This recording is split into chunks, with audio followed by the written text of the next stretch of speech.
안녕하십니까. 유튜브로 소통하는 성남시의회 의장 윤창근입니다. 반갑습니다.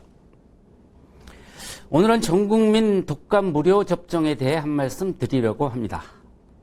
코로나19와 증상이 비슷한 독감, 전국민 무료 예방접종에 대한 이야기입니다. 전문가들은 코로나19와 증상이 비슷한 독감이 확산되면 국민 의료에 차질이 불가피하다고 합니다. 독감인지 코로나인지 구별이 되지 않으면 혼란이 올 여지가 많다는 거죠. 올해 독감 무료 접종은 생후 6개월에서 만 18세까지 만 62세 이상이 접종 대상입니다. 대상 국민은 1,900만 명입니다.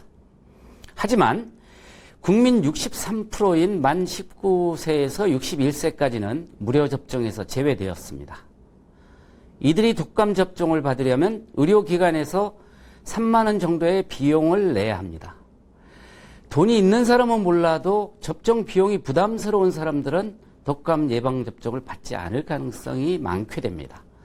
독감 접종에도 부익부, 빈익빈 현상이 있는 겁니다.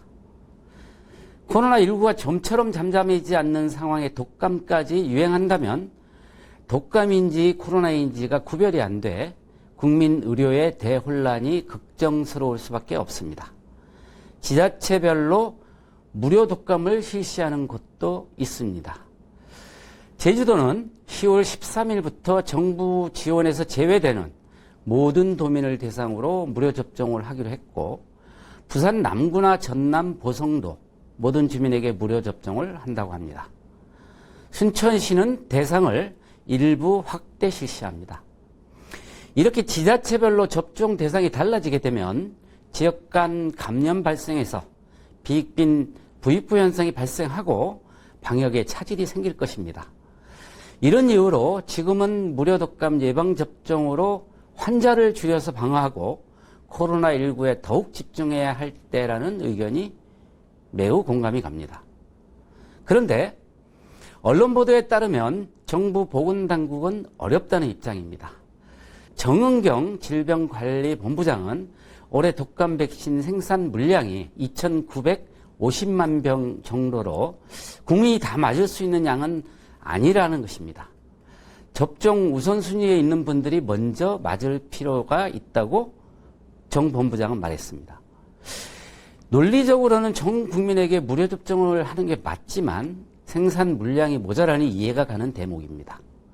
그렇다면 전 국민은 아니라도 선별적으로 무료 접종 대상을 늘리는 것은 검토해야 된다고 생각을 합니다.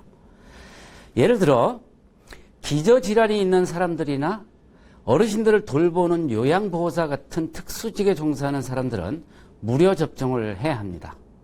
어르신들을 돌보는 요양보호사들은 그 자체가 감염원이 될 수 있기 때문입니다. 또한 복지 사각지대에 있는 사람들도 대상이 되었으면 좋겠습니다. 돈이 없어 예방주사를 맞지 못하는 그런 안타까움이 있기 때문입니다. 일종의 선별 지원 확대입니다. 정부가 대책이 없다면 성남시 자체적으로 무료 접종 대상을 확대할 필요가 있다고 생각합니다. 경청해 주셔서 감사합니다.